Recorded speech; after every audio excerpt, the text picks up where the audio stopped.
गुरुस्साक्षात् परं ब्रह्म तस्मै श्रीगुरवे नमः। श्रुतिस्मृतिपुराणानाम् आलयं करुणालयं नमामि भगवत्पादशङ्करं लोकशङ्करं शङ्करं शङ्कराचार्यं केशवं बादरायणं सूत्रभाष्यकृतौ वन्दे भगवन्तौ पुनः पुनः।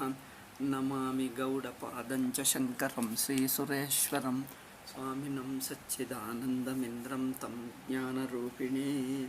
ಓಂ ನಾರಾಯಣ ನಾರಾಯಣ ನಾರಾಯಣ. ನಾವು ಈ ಪ್ರಾಜ್ಞ ಸುಷುಪ್ತಿ ಪಾದ ಪ್ರಾಜ್ಞನು ಕಾರಣವು ಹೇಗಾಗ್ತಾನೆ ಎಂಬುದು ಪ್ರಶ್ನೆ ಇತ್ತು. ಆ ಪ್ರಶ್ನವನ್ನು ವಿಚಾರ ಮಾಡ್ತಾ ಇದ್ದೀವಿ. ಮಧ್ಯದಲ್ಲಿ ಏನೇನೋ ವಿಘ್ನಗಳು ಬಂದಿವೆ. ಐ ಥಿಂಕ್ ನಾಳೆನಿಂದ ಸ್ವಲ್ಪ ಈ ವಿಘ್ನಗಳನ್ನು ಕಡಿಮೆ ಮಾಡಬೇಕಂದ್ರೆ ಈಗ ಅದು ನಾನು ಹೇಳಬೇಕಾಗಿಲ್ಲ. ಏನೋ ಬೇರೆ ಕ್ಲಾಸ್ ಬಂದು ಅದು ಅಡ್ಡಿ ಮಾಡ್ತಾ ಇದೆ. ಅದನ್ನು ಕ್ಯಾನ್ಸಲ್ ಮಾಡಿಬಿಟ್ರೆ ಈ ನಮ್ಮ ಕ್ಲಾಸ್ ರೆಗ್ಯುಲರ್ ಆಗುತ್ತದೆ. ಈಗ ಇವತ್ತು ಅದೇ ಅಂದ್ಕೊಳ್ತಾ ಇತ್ತು. ಇವತ್ತು ಅದು ಕ್ಯಾನ್ಸಲ್ ಮಾಡ್ತೀನಿ. ನಾಳೆನಿಂದ ನಮ್ಮದು ಪ್ರತಿ ದಿವಸ ಆಗಬಹುದು. ಅಸ್ಯ ಕಾರಣತ್ವಂ ಕೀದೃಶಮಿತಿ ತಾವತ್ ವಿವೇಚಯಿಷ್ಯಾಮಃ. ಸುಷುಪ್ತಿ ಪಾದ ಪ್ರಾಜ್ಞ ಕಾರಣ ಎಂಬುದು ಹೇಗೆ ಎಂಬುದನ್ನು ವಿಚಾರ ಮಾಡೋಣ. ವಿವೇಚಯಿಷ್ಯಾಮ. ಸ್ಮರಸಿ ಯಥಾಹಮವೋಚಂ. ನಾನು ಹಿಂದೆ ಏನು ಹೇಳಿದ್ದೀನೋ ಒಂದು ಸಲ ನೆನಪಿಸ್ಕೋ. ಏನೆಂದು ಹೇಳಿದ್ದೀನಿ? ಜಾಗ್ರತ್ ಪ್ರಪಂಚಸ್ಯ ಜಾಗ್ರದವಸ್ಥಾಯಾಂ ಲಬ್ಧ ಪ್ರತೀತಿತ್ವಂ. ಜಾಗ್ರತ್ ಪ್ರಪಂಚ ಜಾಗ್ರದವಸ್ಥೆಯಲ್ಲೇ ತೋರುತ್ತದೆ. ಜಾಗ್ರತ ಪ್ರಪಂಚ ಜಾಗ್ರದವಸ್ಥೆಯಲ್ಲೇ ತೋರುತ್ತದೆ ಅಂದರೆ ಅರ್ಥ ಜಾಗ್ರದವಸ್ಥ ಮೂಲಕವೇ ಜಾಗ್ರದವಸ್ಥ ಇರುವಾಗಲೇ ತೋರ್ತದೆ, ಜಾಗ್ರದವಸ್ಥಕ್ಕಿಂತ ಹೊರಗೆ ತೋರಲ್ಲ ಅಂತ ಅರ್ಥ. ಅದು ನೋಡಿ, ಜಾಗ್ರದವಸ್ಥಾಯಾಮ್ ಅಂದರೆ ಜಾಗ್ರದವಸ್ಥಾ ರೂಪವಾಗೇ. ಅಂದರೆ ಅರ್ಥವೇನೆಂದರೆ ನಾವು ಜಾಗ್ರತ್ತಿನಲ್ಲಿರುವಾಗಲೇ. ಇದು ಪಾಯಿಂಟು. ಇದು ಈ ಜಾಗ್ರದವಸ್ಥೆ ಎಂಬುದು ಒಂದು ಸ್ಪಷ್ಟತೆ ಇರಬೇಕು. ನಾನು ಜಾಗ್ರತ್ತಿನಲ್ಲಿರುವಾಗಲೇ ಅಂದರೆ ನಾನು ಜಾಗೃತ ಪ್ರಮಾತೃವಾಗಿ ಜಾಗ್ರದವಸ್ಥೆಯನ್ನು ಅನುಭವಿಸುವಾಗ ಆ ನನ್ನಲ್ಲಿ ತೋರ್ತದೆ. ಅಂದರೆ ಪ್ರಮಾತೃವಾಗಿರಬೇಕಂದ್ರೆ ಸಾಕ್ಷಿ ಆಗಿರಲೇಬೇಕು. ಯಾಕಂದರೆ ಸಾಕ್ಷಿಯಲ್ಲೇ ಪ್ರಮಾತೃತ್ವ. ಸಾಕ್ಷಿಯಲ್ಲಿ ಒಂದು ಭಾಗವನ್ನು ಪ್ರಮಾತೃತ್ವ ಹೇಳ್ತೀವಿ. ಅನಂತಾಕಾಶದಲ್ಲಿ ಘಟಾಕಾಶ ಎಂಬುದು ಒಂದು ಭಾಗ ಅಷ್ಟೇ, ಒಂದು ಕಲ್ಪಿತ ಭಾಗ, ಕಲ್ಪಿತ ಪೋರ್ಷನ್. ಇಷ್ಟು ಎಂಬುದಿಟ್ಟುಕೊಂಡಿದ್ದು. ಅದರಿಂದ ಒಟ್ಟು ಸಾಕ್ಷಿ ಚೈತನ್ಯ, ಒಟ್ಟು ವೈಶ್ವಾನರದಲ್ಲಿ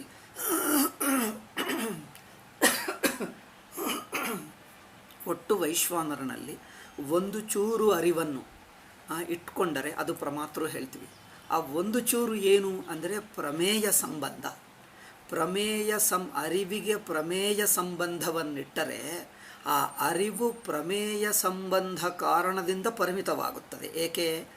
ಒಂದಾನೊಂದು ಪ್ರಮೇಯವನ್ನು ತಿಳಿಯುವುದಕ್ಕೆ ಇಂದ್ರಿಯ ಮನಸ್ಸುಗಳು ಬೇಕಾಗ್ತದೆ. ಇಂದ್ರಿಯ ಮನಸ್ಸುಗಳೆಂಬ ಸಲಕರಣದಿಂದಲೇ ಪರಿಮಿತ ಪ್ರಮೇಯ ಗೊತ್ತಾಗ್ತದೆ. ಒಟ್ಟು ಎಚ್ಚರ ಅವಸ್ಥೆ ಅಲ್ಲ.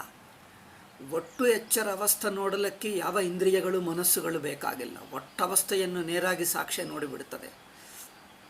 ಆದರೆ ಅವಸ್ಥೆ ಒಳಗಿನ ಒಂದೊಂದು ಪದಾರ್ಥಗಳು ನೋಡಬೇಕಾದರೆ, ಅವಸ್ಥೆ ಒಳಗಿನ ಪದಾರ್ಥಗಳು ದೇಶಕಾಲ ನೋಡಬೇಕಾದರೆ ನೋಡುವವನು ಅವಸ್ಥೆ ಮಟ್ಟಕ್ಕಿಳಿಯಬೇಕಾಗ್ತದೆ.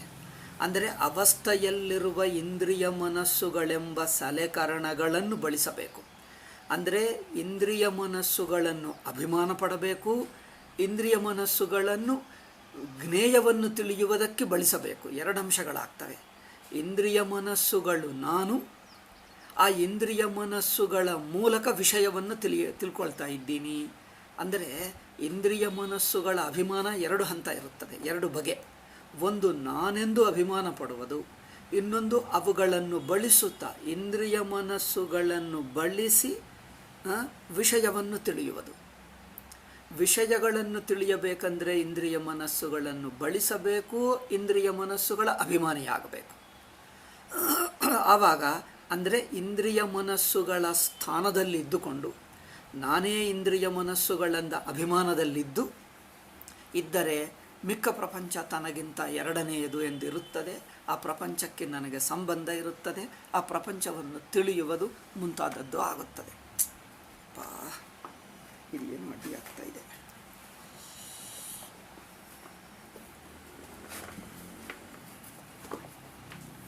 ಆಸನ ಆಯಿತು.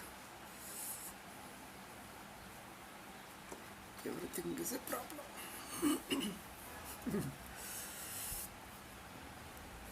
Son pinching is unable to sit here. I think slightly better. Okay. Sorry.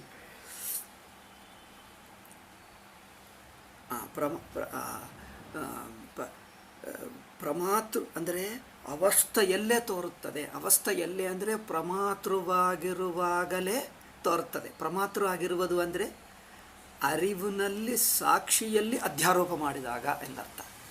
ಸಾಕ್ಷಿಯಲ್ಲಿ ಏನು ಅಧ್ಯಾರೋಪ? ಸಾಕ್ಷಿಯಲ್ಲಿ ಇಂದ್ರಿಯ ಮನಸ್ಸುಗಳ ಅಧ್ಯಾರೋಪ ಅಂದರೆ ಅವಸ್ಥಾಧ್ಯಾರೋಪ. ಅವಸ್ಥೆಯನ್ನು ಸಾಕ್ಷಿಯಲ್ಲಿ ಅಧ್ಯಾರೋಪಿಸಿ ಆ ಅಧ್ಯಾರೋಪಿಸಿರುವಾಗಲೇ ಪ್ರಪಂಚ ತೋರ್ತದೆ. ಅಧ್ಯಾಸದಲ್ಲೇ ತೋರ್ತದೆ. ಅಧ್ಯಾಸ ಅಂದರೆ ಅವಸ್ಥಾ ಅಧ್ಯಾಸದಲ್ಲಿ ಪ್ರಮೇಯ ಅಧ್ಯಾಸ, ಪ್ರಮಾತೃತ್ವ ಅಧ್ಯಾಸ ಎರಡೂ ಅಧ್ಯಾಸಗಳೇ. ಅರಿವೇ ಪ್ರಮಾತೃವಾಗಿ ಪ್ರಮೇಯವಾಗಿ ಕಲ್ಪಿಸಿದಾಗ, ಅಧ್ಯಾಸ ಮಾಡಿದಾಗ ಪ್ರಪಂಚ ತೋರ್ತದೆ. ಅಂದರೆ ಅಧ್ಯಾಸ ಮಾಡುವುದೇ ತೋರಿಕೆ. ಅಂದರೆ ಹಾಗೆ ಅನಿಸುವುದು, ಹಾಗೆ ಅಂದ್ಕೊಳ್ಳುವುದು, ಹಾಗೆ ತಿಳ್ಕೊಳ್ಳುವುದೇ ಅಧ್ಯಾಸ. ಅವಸ್ಥೆ ನೋಡ್ತಾ ಇದ್ದೀನಿ ಎಂದು ಅನಿಸುವುದೇ, ಪ್ರಮಾತೃವಾಗಿ ಅವಸ್ಥೆಯನ್ನು ನೋಡ್ತಾ ಇದ್ದೀನಿ ಎಂದು ಅನಿಸಿಕೆಯೇ ಅಧ್ಯಾಸ. ಆ ಅಧ್ಯಾಸ ಅಂದರೆ ಹಾಗೆ ಅನಿಸಿದ, ಅಲ್ಲಿ ಏನು ನಿಜವಾಗಿಲ್ಲ ಎಂದರ್ಥ. ಅದು ಅವಸ್ಥೆ ನಿಜವಾಗಿದ್ದರೆ ಅಧ್ಯಾಸ ಹೇಳಲ್ಲ. ಅವಸ್ಥೆ ನಿಜವಾಗಿದ್ದರೆ ಇದೆ ಎಂದು ಹೇಳ್ತೀವಿ. ಅವಸ್ಥೆ ಇಲ್ಲದಿದ್ದರೂ ತಾನು ಸಾಕ್ಷಿ ಆಗಿದ್ದರೂ ಸಾಕ್ಷಿಯನ್ನು ಅವಸ್ಥೆ ಅಂದಂತೆ ಅನಿಸುತ್ತಾ ಇದೆ, ಅದು ಅಧ್ಯಾಸ. ಆ ಅನಿಸಿಕೆಯಲ್ಲಿರುವುದೇ ಅಧ್ಯಾಸ.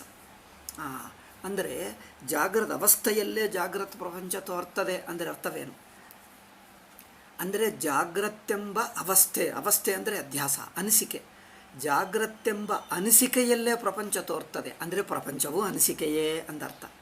ಪ್ರಪಂಚ ತಾನು ಇದ್ದುಕೊಂಡುವುದಲ್ಲ, ಒಂದು ಅನಿಸಿಕೆಯಲ್ಲಿರುವಾಗಲೇ ಅನಿಸುತ್ತದೆ ಅಂದರೆ ಅದೊಂದು ಅನಿಸಿಕೆ ರೂಪ.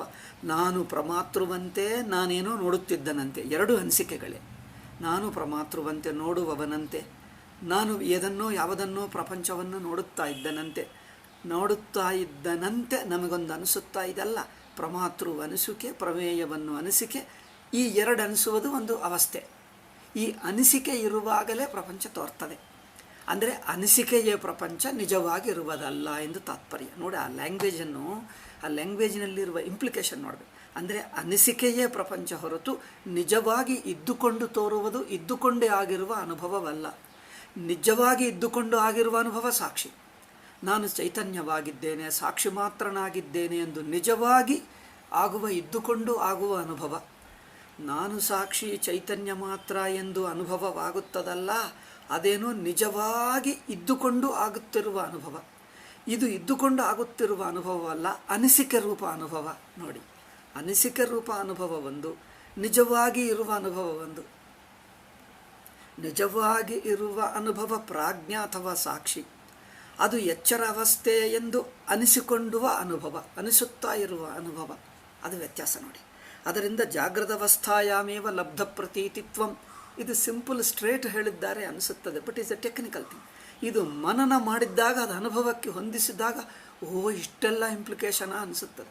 ಈ ಮನನ ಮಾಡದಿದ್ದರೆ, ನೀವು ಅಕ್ಷರಾರ್ಥ ತಗೊಂಡರೆ ಅದೇನೋ ಒಂದು ಕಾನ್ಸೆಪ್ಟ್ ಅನಿಸುತ್ತದೆ. ಆ ಕಾನ್ಸೆಪ್ಟ್ಗಳೇ ಡೇಂಜರಸ್. ಅದು ಏನೂ ಅರ್ಥವೇ ಆಗಲ್ಲ. ಆ ಕಾನ್ಸೆಪ್ಟ್ಗಳೇ ಕನ್ಫ್ಯೂಸ್ ಮಾಡಿ ವೇದಾಂತವನ್ನು ಲೌಕಿಕ ಮಾಡಿಬಿಡ್ತದೆ. ಜಾಗೃತ ಪ್ರಪಂಚವು ಜಾಗೃತ ಅವಸ್ಥೆ ಇರುವಾಗಲೇ ತೋರುತ್ತದೆ. ಇದು ನೋಡಿ, 3 ಪದಗಳು. ಜಾಗೃತ ಪ್ರಪಂಚ, ಜಾಗೃತ ಅವಸ್ಥೆಯಲ್ಲಿ ತೋರುವುದು. ಅಂದರೆ ಜಾಗೃತ ಪ್ರಪಂಚ ಜಾಗೃತ ಅವಸ್ಥೆ ಇರುವಾಗ ತೋರುತ್ತದೆ. ಈ 3 ಪದಗಳನ್ನು ತಗೊಂಡು ನಾವೇನು ಮಾಡ್ತೀವಿ? ತಪ್ಪು ಎಲ್ಲಿರುತ್ತದೆ ಅಂದರೆ, 3 ಪದಗಳನ್ನಿಟ್ಟುಕೊಂಡು 3 ವಸ್ತುಗಳು ತಿಳ್ಕೊಳ್ತೀವಿ. ಈ 3ಗಳಿಗೆ ಕನೆಕ್ಷನ್ ಮಾಡುವುದಕ್ಕೆ ಪ್ರಯತ್ನ ಮಾಡ್ತಾ ಇದ್ದೀವಿ. 3 ಪದಗಳಿಗೆ 3 ಅರ್ಥಗಳಲ್ಲ, 3 ವಸ್ತುಗಳಲ್ಲ, 3ಗೆ ಕನೆಕ್ಷನ್ ಬೇಡ, 3 ಸೇರಿ ಒಂದೇ. ಇದು ಹೀಗೆ ಯಾರು ಹೇಳಲಿಲ್ಲ. ಅದೇ ಪ್ರಕ್ರಿಯೆ, ವೇದಾಂತ ಪ್ರಕ್ರಿಯೆ. ಜಾಗೃತ ಅವಸ್ಥಾ, ಜಾಗೃತ ಪ್ರಪಂಚ, ಅದು ತೋರುವುದು. ಈ ಒಟ್ಟು ತೋರುವುದು ತನ್ನಲ್ಲಿ ಕಲ್ಪಿತ ಅದು also all this is one ಅನುಭವ. ಇದು ಮನನದಿಂದಲೇ ಗೊತ್ತಾಗ್ತದೆ. ವೇದಾಂತಕ್ಕೆ ಒಂದು ನಿಮಗೆ ಹೇಳ್ತೀನಿ ನೋಡಿ. ಎಲ್ಲರೂ ವೇದಾಂತನೇ ಹೇಳ್ತಾರೆ. ಹೌದು, ಎಲ್ಲರೂ ವೇದಾಂತ ಹೇಳ್ತಾರೆ. ಎಲ್ಲರೆಂದರೆ ಹೇಳುವವರಲ್ಲಿ ಹೇಳ್ತಾ ಇದ್ದೀನಿ. ಸ್ಪೀಕರ್ಸ್ಗಳಲ್ಲಿ, ವೇದಾಂತ ವಕ್ತೃಗಳಲ್ಲಿ ಅನೇಕ ವಕ್ತೃಗಳಿದ್ದಾರೆ. ಎಲ್ಲರ ವೇದಾಂತ ಒಂದೇ ಬಗೆ ಇರುತ್ತದಾ? ಇಲ್ಲ, ವ್ಯತ್ಯಾಸ ಇರುತ್ತದೆ. ಒಬ್ಬನಿಗೆ ವ್ಯತ್ಯಾಸ ಎಲ್ಲಿರುತ್ತದೆ? ಒಬ್ಬರು ಹೇಳಿದ್ದು ನಮ್ಮ ಅನುಭವಕ್ಕೆ ಹೊಂದುವ ಹಾಗೆ ಸ್ಪಷ್ಟವಾಗಿ ಅನಿಸುತ್ತದೆ, ಕೆಲವರಿಗೆ ಅನಿಸಲ್ಲ. ವ್ಯತ್ಯಾಸ ಎಲ್ಲಿದೆ? ಅವರ ಪಾಂಡಿತ್ಯದಲ್ಯ, ಅವರ ಚಮತ್ಕಾರದಲ್ಯ, ಅವರ ಕೆಪಾಸಿಟಿ ಆಫ್ ಸ್ಪೀಕಿಂಗ್ನಲ್ಯ?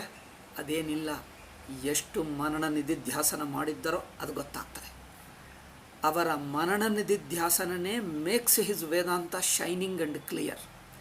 ಮನನ ನಿಧಿಧ್ಯಾಸನ. ಅದರಿಂದ ಅವರು ಎಷ್ಟು ಮನನ ನಿಧಿಧ್ಯಾಸನ ಮಾಡಿದ್ದ ಅವರ ಹೇಳುವ ಬಗೆಯಲ್ಲಿ ಗೊತ್ತಾಗ್ತದೆ. ಅವರು ಹೇಳುವುದು ನೇರಾಗಿ ಅನುಭವವನ್ನೇ ಸ್ಪರ್ಶಿಸಿದ್ದರೆ, ಟಚ್ ಮಾಡಿದ್ದರೆ ಆಗೋದು ಮನನ ನಿಧಿಧ್ಯಾಸನ ಚೆನ್ನಾಗಿದೆ. ಅದರಿಂದ ಮನನ ನಿಧಿಧ್ಯಾಸನ ಎಷ್ಟು ಆಳವಾಗಿ ಮಾಡಿದ್ದಾನೆ ಎಂಬುದು ಅವರು ಹೇಳುವ ಬಗೆಯಲ್ಲಿ, ಹೇಳುವ ಅನುಭವಕ್ಕೆ ಎಷ್ಟು ಹತ್ತಿರ ಇದೆ ಅದರಿಂದ ಗೊತ್ತಾಗ್ತದೆ.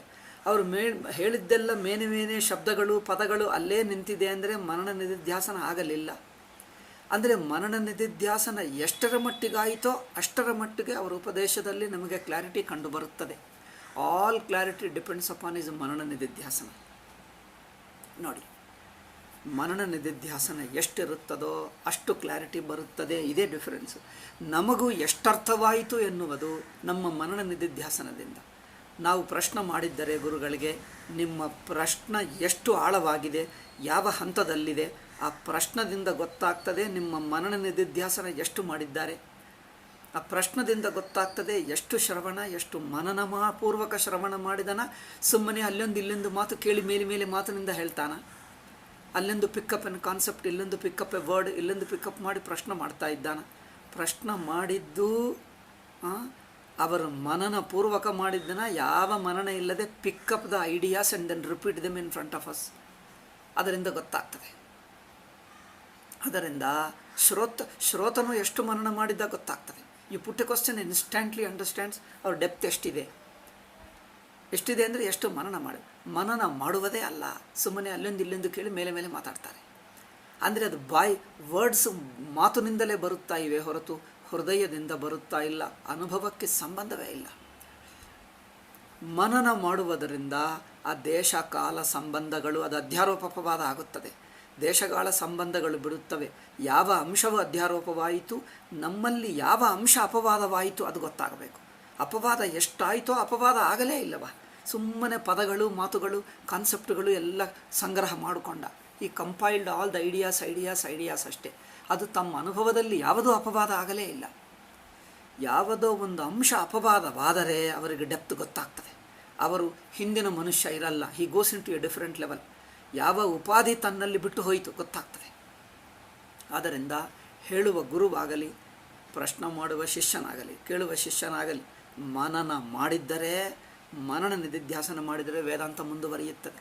ಇಲ್ಲದಿದ್ದರೆ ನಥಿಂಗ್. ಆದ್ದರಿಂದ ವೇದಾಂತದ ಮೇನ್ ಕ್ರಕ್ಸ್, ಮೇನ್ ಸೂಕ್ಷ್ಮತ, ಮೇನ್ ಕೋರ್, ಮೇನ್ ರಹಸ್ಯ, ಆ ಆಳ ಎಲ್ಲಿದೆ ಅಂದರೆ ಮನನ ನಿಧಿಧ್ಯಾಸನದಲ್ಲಿ. ಆದ್ದರಿಂದ ವಾಕ್ಯಗಳಿಗೆ ಶಬ್ದಾರ್ಥ ಹೇಳುವುದು, ಟ್ರಾನ್ಸ್ಲೇಷನ್ ಮಾಡುವುದು, ಇದಕ್ಕೆ ಸಿಮಿಲರ್ ವಾಕ್ಯಗಳು ನೀವು ನೋಡಿ. ಪಂಡಿತರು ಏನು ಮಾಡ್ತಾರೆ, ಇದಕ್ಕೆ ವಾಕ್ಯಕ್ಕೆ ಶಬ್ದಾರ್ಥ ಹೇಳ್ತಾರೆ. ಅದರಲ್ಲಿ ವ್ಯಾಕರಣಾರ್ಥ ಇಲ್ಲದೆ ಇದ್ದರೆ ಹೇಳ್ತಾರೆ. ಅದರಲ್ಲಿ ಏನಾದರೂ ತರ್ಕ ಇದ್ದರೆ ಹೇಳ್ತಾರೆ.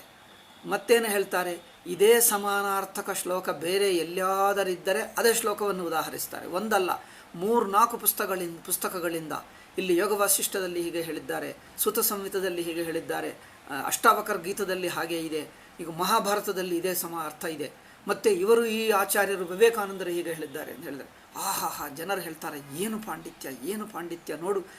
ದೊಡ್ಡ ಪಂಡಿತರಾಗುವವರೆಗೂ ಅನೇಕ ಗ್ರಂಥಗಳನ್ನು ಅವಲೋಕನ ಮಾಡದೇ ಇದ್ದರೆ ಇಂಥ ಪಾಂಡಿತ್ಯ, ಇಂಥ ಆಳವಾದ ವೇದಾಂತ ಮಾಡೋಕ್ಕೆ ಆಗಲ್ಲ ಪ್ರವಚನ ಎಂದು ಹೇಳಿಬಿಡ್ತಾರೆ. ಅದೇ ಸಮಾನಾರ್ಥಕ ವಾಕ್ಯಗಳಿಂದ ಬೇರೆ ಶ್ಲೋಕಗಳಿಂದ 10 ಶ್ಲೋಕಗಳನ್ನು ಕಂಪೈಲ್ ಮಾಡಿದ್ದರೆ ನಿನಗೆ ಏನು ಸಿಕ್ಕಿತು? ಅದರಲ್ಲಿ ಒಂದು ತರ್ಕ ಹೇಳಿದ್ದರೆ ಏನು ಸಿಕ್ಕಿತು? ಅದರಲ್ಲಿ ಒಂದು ವ್ಯಾಕರಣಾಂಶ, ಒಂದು ಮೀಮಾಂಸಾಂಶ ಹೇಳಿದ್ದರೆ ಏನು ಸಿಕ್ಕಿತು? ಏನಿಲ್ಲ. ನಿಮ್ಮ ಪಾಂಡಿತ್ಯ ಹೆಚ್ಚಾಗ್ತದೆ, ಪ್ರಶಂಸೆ ಹೆಚ್ಚಾಗ್ತದೆ, ಸನ್ಮಾನ ಸಿಗ್ತದೆ. ಇದು ನಾನು ಯಾರನ್ನೂ ನಿಂದೆ ಮಾಡ್ತಾ ಇಲ್ಲ. ಇದು ನಾನು ಹೇಳುವುದು ಇನ್ನೊಬ್ಬ ಪಂಡಿತರನ್ನು ನಿಂದೆ ಮಾಡುವುದಕ್ಕಲ್ಲ. ಪಂಡಿತರು ಇರ್ತಾರೆ, ಅವರಿಷ್ಟ, ಅವ್ರಿಗೆ ನಮಗೆ ಯಾಕೆ, ಅವರಿಂದ ನಿಮಗೆ ಬೇಕಾಗಿಲ್ಲ. ಅವರು ಇರ್ತಾರೆ, ಅವರಿಷ್ಟ, ಅವರ ಅಧಿಕಾರಿತ್ವ ಹೇಗಿರುತ್ತದೋ ಅದು ಅವರ ಜೀವನ. ನಾವು ಹಾಗೆ ಆಗಬಾರದು ಎನ್ನುವುದಕ್ಕೆ ನಿಂದೆ. ನಾವು ಪಾಂಡಿತ್ಯಕ್ಕೆ ಹೆಚ್ಚು ಬೆಲೆ ಕೊಡಬೇಡಿ. ಪಾಂಡಿತ್ಯವು ವೇದಾಂತವಲ್ಲ, ಮನನ ನಿಧಿಧ್ಯಾಸನ ವೇದಾಂತ. ಮನನ ನಿಧಿಧ್ಯಾಸನ ಮಾಡಿದ್ದರೆ ವೇದಾಂತ ಆಗುತ್ತದೆ. ನಾವು ಹೇಗಿರಬೇಕು, ಶ್ರೋತ ಹೇಗಿರಬೇಕು, ವಕ್ತ ಹೇಗಿರಬೇಕು ಎಂದು ನಮ್ಮನ್ನು ಹೇಳ್ತಾ ಇದ್ದೀನಿ. ಇನ್ನೊಬ್ಬ ಪಂಡಿತರನ್ನು ನಿಂದೆ ಮಾಡ್ತಾ ಇಲ್ಲ. ಪಾಪ ಅವ್ರು ಏನು ಇಡ್ತಾರೋ ಇರಲಿ, ನಾನು ಅವ್ರಿಗೆ ನಮಸ್ಕಾರ ದೂರದಿಂದ. ಅವರು ಪಂಡಿತರು, ಅವರು ಬಿಡಿ, ಅವ್ರಿಗೆ ನಮಗೇನು ಸಂಬಂಧವಿಲ್ಲ. ನಮ್ಮನಿಂದ ಅವ್ರಿಗೆ ಅಪ್ಲೈ ಆಗಲ್ಲ. ಇದು ನಮಗೆ ಅಪ್ಲೈ. ಶ್ರೋತೃಗಳು ಹೇಗಿರಬೇಕು, ವಕ್ತ ಹೇಗಿರಬೇಕು, ನಾನು ಮನನ ಮಾಡುವುದೇ ನನ್ನ ವೇದಾಂತ ಆಗಬೇಕು. ವೇದಾಂತ ಹೇಳುವುದು ನನ್ನ ಮನನನೇ ಆಗಬೇಕು. ಮನನ ರೂಪದಿಂದ ನೀವು ಅನುಭವದಲ್ಲಿ ನಿಂತಿರ್ತೀರಿ. ಅನುಭವದಲ್ಲಿ ಕೆಲವು ಅಂಶಗಳು ಅಪವಾದವಾಗ್ತವೆ. ಯಾವುದು ನಾನು ಅಪವಾದ ಮಾಡಿಕೊಂಡಿದ್ದೀನೋ, ಯಾವ ಆಳವಾದ ಅನುಭವದಲ್ಲಿ ನಿಂತಿದ್ದೀನೋ, ನಾನು ಹೇಗೆ ಅಪವಾದ ಮಾಡಿದೆ ಅದು ನಿಮಗೆ ತೋರಿಸ್ತೀನಿ ಅಷ್ಟೇ. ಅದೇ ಉಪದೇಶ. ನಾನು ಈ ವಾಕ್ಯವದು ಏನು ಅಧ್ಯಾರೋಪ ಮಾಡ್ತಾ ಇದೆ, ಆ ಅಧ್ಯಾರೋಪದಿಂದ ಯಾವ ಅಂಶ ನನ್ನ ಅನುಭವದಲ್ಲಿ ಅಧ್ಯಾರೋಪ ಅಂಶ ಬಿಟ್ಟು ಹೋಯಿತು, ಅಧ್ಯಾಸ ಯಾವ ಅಂಶ ಬಿಟ್ಟು ಹೋಯಿತು, ನಾನು ಹೇಗೆ ಮನನ ಮಾಡಿದೆ, ಆ ಮನನದಲ್ಲಿ ನಾನು ಹೇಗೆ ಅಧ್ಯಾರೋಪ ಬಿಡಿಸಿಕೊಂಡು ನಾನು ಸಾಕ್ಷಿ ಕಡೆಗೆ ಹೋದೆ, ಅದು ನಿಮಗೆ ತೋರಿಸುವುದೇ ನನ್ನ ಮನನ, ನನ್ನ ಪ್ರವಚನ ಅಷ್ಟೇ. ಅದು ನಿಮಗೆ ಅರ್ಥವಾಗ್ತಾ ಇದೆಯೋ ಅಂದರೆ ನೀವು ಎಷ್ಟರ ಮಟ್ಟಿಗೆ ನಿಮ್ಮ ಅನುಭವದಲ್ಲಿ ಆ ಅಪವಾದ ಮಾಡಿಕೊಂಡಿದ್ದೀರಿ, ನಿಮ್ಮ ಅನುಭವದಲ್ಲಿ ನಿಂತಿದ್ದೀರಿ, ಅಧ್ಯಾರೋಪ ಬಿಡಿಸ್ಕೊಂಡಿದ್ದೀರಿ. ಅದು ನಿಮ್ಮ ಶ್ರವಣ ಅಥವಾ ಮನನ. ಈಗ ಇದೇ ಆಗತಕ್ಕದ್ದು. ಇದಿಲ್ಲದಿದ್ದರೆ ಅದು ಬೇರೆ ಆಗ್ತದೆ. ಇದು ನಮಗೋಸ್ಕರನೇ ನಿಂದೆ ಮಾಡ್ತಾ ಇದ್ದೀವಿ, ಇನ್ನೊಬ್ಬರಿಗೋಸ್ಕರ ಅಲ್ಲ. ಮಿಕ್ಕ ಜನರು ಹೇಗಿರ್ತಾರೋ ಇರಲಿ, ಅವರಿಷ್ಟ ಅವ್ರಿಗೆ ನಮಗೇನು ಸಂಬಂಧವಿಲ್ಲ. ನಿಂದೆ ಮಾಡಿದ್ದರೆ ವೇದಾಂತದ ನಿಂದೆ ಇದು ವ್ಯಕ್ತಿಗಳ ನಿಂದೆ ಅಲ್ಲ. ವೇದಾಂತ ನಿಂದ್ಯ ಸಾಧಕನಿಗೋಸ್ಕರ ಹೇಳುವುದೇ ಹೊರತು ಇದು ಸಾಮಾಜಿಕ ಕಾಮೆಂಟ್ ಅಲ್ಲ, ಪೊಲಿಟಿಕಲ್ ಕಾಮೆಂಟ್ ಅಲ್ಲ. ವೇದಾಂತಿಗಳು ಮಾಡುವ ವಿಮರ್ಶೆಗಳು ಸಾಮಾಜಿಕ ಕಾಮೆಂಟು, ಪೊಲಿಟಿಕಲ್ ಕಾಮೆಂಟ್ ಅಲ್ಲ. We are not addressing. ಏಕೆಂದರೆ ನಾವು ಇಂಡಾಲಜಿಸ್ಟು ವೆಸ್ಟರ್ನರ್ಸು ಬಂದ ನಂತರ ಯಾವುದೇ ಒಬ್ಬನಿರುತ್ತಾನೆ ನೋಡಿ. ನಾವು ಕೆಲವರು ಕ್ರಿಟಿಕಲ್ ಮಹಾತ್ಮರು, ಸೇಂಟ್ಸ್ ಬಂದಿದ್ದಾರೆ. ಉದಾಹರಣೆಗೆ ಕಬೀರ್ ದಾಸ್ ನಿಂದೆ ಮಾಡ್ತಾನೆ. ಕಬೀರ್ ದಾಸ್ ಪ್ರವಚನಗಳಲ್ಲಿ ನಿಂದೆ ಕಂಡುಬರುತ್ತದೆ. ತೆಲುಗಿನಲ್ಲಿ ವೇಮನ ಇದ್ದಾನೆ, ನಿಂದೆ ಕಂಡುಬರುತ್ತದೆ. ಹಾಗೆ ಕನ್ನಡದಲ್ಲಿಯೂ ಕೆಲವರು ಸೇಂಟ್ಸ್ ಇರಬಹುದು. ಅವರು ಸಮಾಜದಲ್ಲಿ ಕೆಲವು ದುರಾಚಾರಗಳನ್ನು ನಿಂದೆ ಮಾಡ್ತಾರೆ. ಇದನ್ನು ನಾವೇನು ತಿಳ್ಕೊಳ್ತೀವಿ, ಇದು ಇಂಡಿಯನ್ ಪದ್ಧತಿ ನೋಡಿ, ವಿದೇಶಿ ಪದ್ಧತಿ ನೋಡಿ. ಇಂಡಿಯನ್ ಪದ್ಧತಿ ಈ ನಿಂದೆ ವಾಕ್ಯಗಳನ್ನು ಶಾಸ್ತ್ರರು, ಮಹನೀಯರು, ಭಕ್ತರು, ಜ್ಞಾನಿಗಳು, ಶಂಕರಾಚಾರ್ಯರದು ನಿಂದೆ ಕಂಡು ಬರುತ್ತದೆ. ಅಲ್ಲಿ ಈ ನಿಂದೆಗಳನ್ನು ಏನು ನೋಡ್ತೀವಿ, ಸಾಧಕರಿಗೆ ವೈರಾಗ್ಯ ಹೇಳುವುದಕ್ಕೆ, ಭೋಗ ಬುದ್ಧಿ ಬಿಡಿಸುವುದಕ್ಕೆ, ಅಜ್ಞಾನ ಮೋಹ ನಮ್ಮ ಆಸಕ್ತಿಯನ್ನು ಬಿಡಿಸುವುದಕ್ಕೆ ಸಾಧಕರಿಗೆ ಉಪದೇಶ ಅಲ್ಲವೇ? ಹೀಗೆ ನೋಡ್ತೀವಿ. ಇದು ನಮ್ಮ ಪದ್ಧತಿ, ಇದು ಚೆನ್ನಾಗಿದೆ. ಇದು ಇಂಡಿಯನ್ ಪದ್ಧತಿ. ನೀವು ಮೊದಲು ಇಂಡಿಯನ್ ಆಗಿ, ಅದರಿಂದ ನಮ್ಮ ಇಂಡಿಯನ್ ಶಾಸ್ತ್ರಗಳು ಹೇಗೆ ಕೇಳುವುದು ಗೊತ್ತಾಗ್ತದೆ, ಅರ್ಥ ಮಾಡಿಕೊಳ್ಳುವುದು ಗೊತ್ತಾಗ್ತದೆ. ಈಗ ವಿದೇಶಿ ಇಂಡಾಲಜಿಸ್ಟ್ ಪದ್ಧತಿ ಹೇಗಿರ್ತದೆ ಗೊತ್ತಾ? ಕ್ರಿಶ್ಚಿಯನ್ ಮಿಷನರಿಗಳು, ಇಂಡಾಲಜಿಸ್ಟ್ಗಳು, ಅದು ಯಾವ ಸೆಂಚುರಿಯಲ್ಲಿ ಬರೆದಿದ್ದಾರೆ, ಯಾವ ಶತಮಾನದಲ್ಲಿ ಆ ಪುಸ್ತಕ ಬರೆದಿದ್ದು, ಅದರಿಂದ ಹಿ ವಾಸ್ ಕ್ರಿಟಿಸೈಸಿಂಗ್ ದ ಸೊಸೈಟಿಯಲ್ಲಿ ಹೀಗಿದೆ, ಈ ಕಾಸ್ಟನ್ನು, ಈ ಜಾತಿಯವರನ್ನು ನಿಂದೆ ಮಾಡ್ತಾ ಇದ್ದಾರೆ. ಈಗ ಆ ಕಾಲದ ಪಂಡಿತರನ್ನು ಹಿ ವಾಸ್ ಕಂಡೆಮ್ನಿಂಗ್. ಈಗ ಅರ್ಥ ಮಾಡ್ತಾರೆ. ಅದರಿಂದ ನಮ್ಮ ಚರಿತ್ರೆ ಹೇಗಿತ್ತು ಆ ಕಾಲದಲ್ಲಿ ಎಂದು ಗೊತ್ತಾಗ್ತದೆ. ಸೊ ವಿ ಆರ್ ಸ್ಟಡಿಯಿಂಗ್ ಹಿಸ್ಟರಿಯಲ್ಲಿ ಸಮಾಜವನ್ನು ನೋಡ್ತಾ ಇದ್ದೀವಿ. ಯಾವ ಸಮಾಜದ ಯಾವ ಪಂಗಡವನ್ನು ನಿಂದೆ ಮಾಡ್ತಾ ಇದ್ದಾರೆ. ಈ ನಿಂದೆಯನ್ನು ಏನು ಹೇಳ್ತಾರೋ ಗೊತ್ತಾ? ಕಬೀರ್ ದಾಸಿಗೆ ಹಿಂದೂಗಳೆಂದರೆ ದ್ವೇಷ ಇತ್ತು. Because he was born a Muslim, therefore he was criticising Hindus. Then they say, oh, he was criticizing Muslims also. That means he was neither a Hindu nor a Muslim. So he was different religion. This is the kind of dividing the people, applying it to society, applying it to historical context. This is all I'm sorry to say, shall I use a very harsh word? Is a hardcore, confirmed ಮೂರ್ಖತ್ವ ಇದು. ನಮ್ಮ ಶಾಸ್ತ್ರಕಾರರು ಹಾಗೆ ಬರೆಯಲಿಲ್ಲ, ನಮ್ಮ ಶಾಸ್ತ್ರೀಯ ದೃಷ್ಟಿ ಹಾಗಿಲ್ಲ, ನಮ್ಮ ಶಾಸ್ತ್ರ ಅಧ್ಯಯನ ಪದ್ಧತಿ ಅದಲ್ಲ. ಇದು ಈ ನಿಂದೆ ಯಾರಿಗೆ ಮಾಡ್ತಾ ಇದ್ದೀವಿ? ನಮಗೋಸ್ಕರ. ಅವ್ರಿಗೆ ಹೇಳ್ತಾರೆ, ಅವರು ಹಾಗೇ ಇರ್ತಾರೆ, ಇರಲಿ. ಇಂಡಾಲಜಿಸ್ಟ್ಗಳು ಹಾಗೇ ಇರುತ್ತಾರೆ, ಇರಲಿ. ಅವರಿಗೆ ನಿಂದ ಅಲ್ಲ, ನಿಂದ ನಮಗೆ. Don't take them as Vedantins, don't take them as any wise people. They are all ಮೂರ್ಖಾಸ್. They are going to be ಮೂರ್ಖಾಸ್. ದೇ ವಿಲ್ ರಿಮೇನ್ ಮೂರ್ಖಾಸ್. ದೇ ಆರ್ ಬಾರ್ನ್ ಮೂರ್ಖಾಸ್. They will they will create hatred in people, they will write books and they will become popular people, they will become great scholars, Nobel Prize ಪಡ್ಕೊಳ್ತಾರೆ, ಮಹನೀಯರಾಗ್ತಾರೆ. But if you respect them ಮಹನೀಯರು, you will be destroyed. ನಮ್ಮ ಸಂಪ್ರದಾಯ ನಾಶವಾಗ್ತದೆ, ನಿಮ್ಮ ಸಂಸ್ಕಾರ ನಾಶವಾಗ್ತದೆ. ನಾವು ಸಾಂಪ್ರದಾಯಿಕ ವಿದ್ಯಾರ್ಥಿಗಳು, ಸಾಧಕರು, ಜಿಜ್ಞಾಸುಗಳಾಗಿ ಹೇಗೆ ಓದಬೇಕು? ನಮ್ಮ ಶಾಸ್ತ್ರಗಳು ನಮ್ಮ ಗುರುಗಳು, ನಮ್ಮ ಕಬೀರ್ದಾಸು, ನಮ್ಮ ವೇಮನ, ನಮ್ಮ ಸರ್ವಜ್ಞಾದಿಗಳು, ಕನ್ನಡದಲ್ಲಿ ಸರ್ವಜ್ಞರಿದ್ದರಂತೆ, ಅವರು ಹೀಗೆ ಹೇಳಿದ್ದರಂತೆ, ನನಗೆ ಹೆಚ್ಚು ಗೊತ್ತಿಲ್ಲ, ಕೇಳಿದ್ದೀನಿ ನಾನಷ್ಟೆ. ಅವರು ನಮ್ಮ ಸಮಾಜವನ್ನು ನಿಂದೆ ಮಾಡಿದ್ದರೆ, ವಿಮರ್ಶೆ ಮಾಡಿದ್ದರೆ, ಅವರು ಗುರುಗಳಾಗಿ ಹೇಳ್ತಾ ಇದ್ದಾರೆ, ನಾವು ಶಿಷ್ಯರಾಗಿ ಕೇಳ್ತಾ ಇದ್ದೀವಿ. ನಮ್ಮ ಉಪದೇಶಕ್ಕೆ, ನಮ್ಮ ಮೋಹ ಅಜ್ಞಾನ ಬಿಡಿಸುವುದಕ್ಕೆ ಉಪದೇಶ ಮಾಡ್ತಾ ಇದ್ದಾರೆ. ಕರೆಂಟ್ ಹೋಯಿತು. ಅದರಿಂದ ಈ ಅರ್ಥದಿಂದ ನಾವು ತಿಳ್ಕೊಳ್ತೀವಿ ಹೊರತು ಸೋಷಲ್ ಆಗಿ, ಈಸ್ ಹಿಸ್ಟಾರಿಕಲ್ ಆಗಿ ಅವರು ಹಿಸ್ಟರಿ ಪುಸ್ತಕ ಬರೆಯುತ್ತಾ ಇದ್ದಾನೆ, ಸೊಸೈಟಿ ಮೇಲೆ ಕಾಮೆಂಟ್ ಮಾಡ್ತಾ ಇದ್ದಾನೆ, ಈ ಜಾತಿಯವರನ್ನು ನಿಂದೆ ಮಾಡ್ತಾ ಇದ್ದಾನೆ, he belongs to this religion, Ramakrishna is a beyond religion, ಅದರಿಂದ ಅವರು ಹಿಂದೂಗಳನ್ನು ನಿಂದೆ ಮಾಡ್ತಾ ಇದ್ದಾರೆ. ಇದೆಲ್ಲ ಸೋಷಲ್ ಆಗಿ, ಹಿಸ್ಟಾರಿಕಲ್ ಆಗಿ ಬರೆಯುವುದು ಒಂದು ಭಯಂಕರ ಕಾನ್ಸ್ಪಿರಸಿ, ಒಂದು ಭಯಂಕರ ಮೂರ್ಖತ್ವ. ಅವರ ಮೂರ್ಖತ್ವ ಕಮ್ ಕಾನ್ಸ್ಪಿರಸಿ, ಎರಡು. ಕಾನ್ಸ್ಪಿರಸಿಗೆ ಮೂರ್ಖತ್ವಕ್ಕೆ ಹೆಚ್ಚು ವ್ಯತ್ಯಾಸ ಇಲ್ಲ, ಎರಡೂ ಒಂದೇ. ಇದೆಲ್ಲ ಏಕೆ ಅಂದರೆ ನಾವು ಅವರನ್ನೇನೋ ದೊಡ್ಡ ಪಂಡಿತರೆಂದು ತಿಳ್ಕೊಂಡು ಬಿಟ್ಟಿದ್ದೀವಿ, ಅವರೇನೋ ಮಹಾತ್ಮರೆಂದು ತಿಳ್ಕೊಂಡು ಬಿಟ್ಟಿದ್ದೀವಿ. ಅವರು ಪರ್ವರ್ಟ್ ಫೆಲ್ಲೋಸ್ ಎಂದು ಪಕ್ಕಕ್ಕಿಟ್ಟರೆ you will become pure Hindu. ನಮ್ಮ ಹಿಂದೂಗಳು ಇದೆಲ್ಲ ಒಂದು ಸಾಧಕರಾಗಿ, ಭಕ್ತರಾಗಿ ಓದ್ತೀವಿ. ನಾವು ಈ ದೃಷ್ಟಿಯನ್ನೇ ಓದಬೇಕು. ಯಾವ ಶಾಸ್ತ್ರ ನಿಂದೆ ಆದರೂ ವೈಯಕ್ತಿಕ ನಿಂದೆ ಅಲ್ಲ, ಸೋಷಲ್ ನಿಂದೆ ಅಲ್ಲ, ಹಿಸ್ಟಾರಿಕಲ್ ನಿಂದೆ ಅಲ್ಲ. ಇಟ್ ಈಸ್ ಡೈರೆಕ್ಟ್ಲಿ ಅಡ್ರೆಸ್ಸಿಂಗ್ ಸಾಧಕಾಸ್, ಭಕ್ತರು, ಸಾಧಕರು. ನಾವು ಹೇಗೆ ಸಾಧಕರಾಗಬೇಕು, ನಮ್ಮಲ್ಲಿ ತಪ್ಪುಗಳನ್ನು ಹೇಗೆ ಕರೆಕ್ಷನ್ ಮಾಡಬೇಕು, ನಾವು ಸಜ್ಜನರಾಗಿ, ಸಾತ್ವಿಕರಾಗಿ, ವಿರಕ್ತರಾಗಿ, ಅಂತರ್ಮುಖರಾಗಿ, ಜಿಜ್ಞಾಸುಗಳಾಗಿ, ತತ್ವಚಿಂತಕರಾಗಿ, ಅನುಭವಜ್ಞರಾಗಬೇಕು ಎನ್ನುವುದಕ್ಕೆ ಇದು ಉಪದೇಶ ಅಷ್ಟೇ ಅಲ್ಲವೇ? ಇದು ನಮ್ಮ ಪದ್ಧತಿ, ಇದು ನಮ್ಮ ದೃಷ್ಟಿ. ಈ ದೃಷ್ಟಿಯನ್ನು ನಾವು ಜಾರಬಾರದು. ಈ ಅಕಾಡೆಮಿಕ್ ಪುಸ್ತಕಗಳೆಲ್ಲ ವೆಸ್ಟರ್ನ್ ಇಂಡಾಲಜಿ ಪುಸ್ತಕಗಳನ್ನೇ, ಶೈಲಿಯನ್ನೇ ರಿಪೀಟ್ ಮಾಡ್ತಾಯಿದೆ. India is a terribly invaded. All that ಶೈಲಿ we have adapted. It looks so disgusting. ನೀವು ಪುಸ್ತಕಗಳನ್ನು ಓದ್ತಿರೋ ಅಲ್ಲವೋ, ಓದಿದ್ದಾಗ ನಿಮಗೆ ಏನು ಅನಿಸುತ್ತದೋ ನನಗೆ ಗೊತ್ತಿಲ್ಲ. ನನಗೆ ಮಾತ್ರ ಈ ಆಧುನಿಕ ಪುಸ್ತಕಗಳು, ಆಧುನಿಕದ ಓದುತ್ತಾ ಇರುವಾಗ ತುಂಬ ಇರಿಟೇಟ್ ಆಗ್ತದೆ. ಇರಿಟೇಟ್ ಅಂದರೆ ತುಂಬ ಅನೀಸಿ ಆಗುತ್ತದೆ ನನಗೆ. ಇದು ಏನು, ಎಲ್ಲಿಗೆ ಹೋಗ್ತಾ ಇದ್ದಾರೆ? ಇವರನ್ನು ಪಂಡಿತರೆಂದು ಕರೆಯುವುದು, ಅವರ ಪುಸ್ತಕಗಳನ್ನು ನಾವು ಓದುವುದಾ? ನಮ್ಮ ಬುದ್ಧಿ ಹಾಳಾಗ್ತದೆ, ದುಸ್ಸಾಂಗತ್ಯ ಬರುತ್ತದೆ. ಇಫ್ ಯು ರೀಡ್ ದಿಸ್ ಇಂಡಾಲಜಿಸ್ಟು ಅನುಯಾಯಿಗಳಾದ ಮಿಷನರಿಗಳು, ಇಂಡಾಲಜಿಸ್ಟುಗಳು, ಅವರ ಅನುಯಾಯಿಗಳಾದ ಇಂಡಿಯನ್ಸ್, ಅವರ ಅನುಯಾಯಿಗಳಾದ ಭಾರತೀಯರು, ಇವರ ಪುಸ್ತಕಗಳನ್ನು ಓದಿದ್ದರೆ ದುಸ್ಸಾಂಗತ್ಯ ಆಗಿ ನಮ್ಮ ಬುದ್ಧಿ ಸಂಸ್ಕಾರ ಕೆಟ್ಟು ಹೋಗುತ್ತದೆ. ಅದರಿಂದ ಓದಬೇಡಿ. ಸಾಧಕರಾಗಿದ್ದರೆ ಓದಬೇಡಿ. ಅನ್ಕಾನ್ಷಿಯಸ್ಲಿ ನಿಮಗೆ ಸ್ವಲ್ಪ ಬುದ್ಧಿ ಆದರೆ ಹಾಳಾಗೇ ಬಿಡುತ್ತದೆ, unless you are very careful. Consciously ಪಕ್ಕಕ್ಕಿಡುವವರೆಗೂ ನಿಮಗೆ ಅನ್ಕಾನ್ಷಿಯಸ್ಲಿ ನಿಮ್ಮಲ್ಲಿ ಅದು ಸಂಸ್ಕಾರ ಮಾಡೇ ಬಿಡ್ತದೆ ಸ್ವಲ್ಪ ಸ್ವಲ್ಪ. ಆದ್ದರಿಂದ ಶಾಸ್ತ್ರ ನಿಂದ ಮಾಡಿದ್ದು, ನಾನು ಪಂಡಿತರನ್ನು ನಿಂದ ಮಾಡಿದ್ದರೆ, ಯಾರೋ ಪಂಡಿತರನ್ನು ನಿಂದ ಮಾಡಿದ್ದಾನೆ. ಯಾರನ್ನು ಮಾಡಿದೆ? ನಮ್ಮ ಕಾರ್ಯಾಲಯ ಪಂಡಿತರನ್ನು, ಬೆಂಗಳೂರು ಪಂಡಿತರನ್ನು, ಆಂಧ್ರ ಪಂಡಿತರನ್ನು, ಏನು ಕಾಶಿ ಪಂಡಿತರನ್ನು, ಯಾವ ಪಂಡಿತರನ್ನೂ ಅಲ್ಲ, ನಮ್ಮನ್ನೇ ನಿಂದೆ ಮಾಡ್ತಾ ಇದ್ದೀವಿ ಅಲ್ಲವೇ? ಪಂಡಿತ ಅಂದರೆ ಅರ್ಥ ನಾವು ಪಂಡಿತರಾಗಬಾರದು ಎಂದರ್ಥ. ನಮ್ಮಲ್ಲಿ ಪೊಟೆನ್ಷಿಯಲ್ ಪಂಡಿತ ಇದ್ದರೆ, ಆಲ್ರೆಡಿ ಸ್ವಲ್ಪ ಪಂಡಿತ ಇದ್ದರೆ ಅವನನ್ನು ನಿಂದೆ ಮಾಡ್ತಾ ಇದ್ದೀನಿ. ನಿಮ್ಮಲ್ಲಿ, ನನ್ನಲ್ಲಿ ಇರುವಂಥ ಪಂಡಿತ ಅಂದರೆ ನಮ್ಮ ಬುದ್ಧಿ social aspect, historical aspect, bookish critical research aspect, ಆ ಆಸ್ಪೆಕ್ಟು ಹೋಗುವುದು ಸಾಧಕನ ದೃಷ್ಟಿ ಅಲ್ಲ.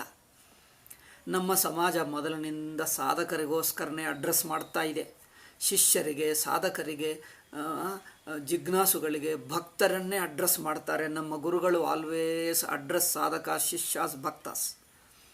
ಅದರಿಂದ ನಿಂದ is always in this view from this stand point. Okay. ಕತ್ತಲೆ ಆಗ್ತದೆ, ನನಗೆ ಕಂಡೇ ಬರಲ್ಲ. ಓಕೆ. ಜಾಗ್ರತ್ ಪ್ರಪಂಚಸ್ಯ ಜಾಗ್ರತ ಅವಸ್ಥಾಯಾಮೇವ ಲಬ್ಧ ಪ್ರತೀತಿತ್ವಂ ತತ್ ಸಾಕ್ಷಿ ಚೈತನ್ಯ ವ್ಯತಿರೇಕೇಣ ಅಭಾವಶ್ಚ. ಅಂದರೆ ತನ್ನಲ್ಲಿ ಒಂದು ಅವಸ್ಥೆ ಎಂದಂತೆ ತೋರುವಾಗಲೇ ಇದೆ. ಆ ತೋರುವುದು ಪ್ರಮಾತೃತ್ವ ಬಿಟ್ಟಾಗ ಸಾಕ್ಷಿ ಚೈತನ್ಯ ಅಂದರೆ ಅದೇ ಮುಂದೆ ಹೇಳ್ತಾರೆ, ತತ್ ಸಾಕ್ಷಿ ಚೈತನ್ಯ ವ್ಯತಿರೇಕೇಣ ಅಭಾವ. ಆ ಒಟ್ಟು ಅವಸ್ಥಾ ಸಾಕ್ಷಿ ಚೈತನ್ಯಕ್ಕಿಂತ ಬಿಡಿಯಲ್ಲ. ಅಂದರೆ ಪ್ರಮಾತೃವಾಗಿ ಇಟ್ಟುಕೊಂಡುವುದು ಎಲ್ಲಿ? ಒಟ್ಟವಸ್ಥೆಯಲ್ಲಿ ತೋರ್ತಾ ಇದೆ, ಅರಿವಿನಲ್ಲೇ. ಆದರೆ ಪ್ರಮಾತೃತ್ವ ಬಿಟ್ಟು ಅಂದರೆ ಏನು? ಅರಿವನ್ನು ಇಂದ್ರಿಯ ಮನಸ್ಸುಗಳ ಅಧ್ಯಾರೋಪದಿಂದ ನೋಡಲ್ಲ. ಇಂದ್ರಿಯ ಮನಸ್ಸುಗಳು ಕೇವಲ ಅಧ್ಯಾರೋಪವೇ, ಕೇವಲ ಅನಿಸಿಕೆಯೇ. ಆ ಇಂದ್ರಿಯ ಮನಸ್ಸುಗಳು ಅರಿವಿಗಿಲ್ಲ. ಅರಿವಿನ ದೃಷ್ಟಿಯ ನೋಡಿದ್ದರೆ ಪ್ರಮಾತೃತ್ವವಿಲ್ಲ, ಇಂದ್ರಿಯ ಮನಸ್ಸುಗಳಿಲ್ಲ, ಅವಸ್ಥೆ ಇಲ್ಲ. ಅವಸ್ಥೆ ಎಲ್ಲಿಯೂ ಇಲ್ಲ. ಏಕೆ? ಅವಸ್ಥೆ ಕಲ್ಪಿಸಿಕೊಂಡರೆ ತೋರುತ್ತದೆ. ಕಲ್ಪನೆ ಇಲ್ಲದಿರುವಾಗ ಅವಸ್ಥೆ ಎಲ್ಲಿದೆ? ಯಾರಾದರೂ ಹೇಳ್ಬೋದಾ? ಕಲ್ಪಿಸಿಕೊಂಡರೆ ಆ ಕಲ್ಪನೆಯಲ್ಲೇ ಅವಸ್ಥಾ ಕಲ್ಪನೆಯಲ್ಲೇ ಪ್ರಪಂಚ ಕಲ್ಪನಾ. ಅಂದರೆ ಪ್ರಪಂಚ ಅವಸ್ಥಾ ಒಟ್ಟು ಕಲ್ಪನೆಯಲ್ಲೇ ಇರುವಾಗಲೇ ಕಲ್ಪನೆ ತೋರ್ತದೆ. ಕಲ್ಪನೆ ಇಲ್ಲದ ಸಾಕ್ಷಿಗೆ ಪ್ರಪಂಚವಿಲ್ಲ. ಇಷ್ಟೇ ಸ್ಟ್ರೇಟ್ ಅನುಭವಾನುಸಾರವಾಗಿ ನೋಡಿ. ಹೇಳಿದ ವಾಕ್ಯ ನೇರಾಗಿ ಅನುಭವವನ್ನೇ ಹೇಳ್ತಾ ಇದೆ ಅಷ್ಟೇ. ಆದ್ದರಿಂದ ತತ್ ಸಾಕ್ಷಿ ಚೈತನ್ಯ ವ್ಯತಿರೇಕೇಣ ಅಭಾವಶ್ಚ.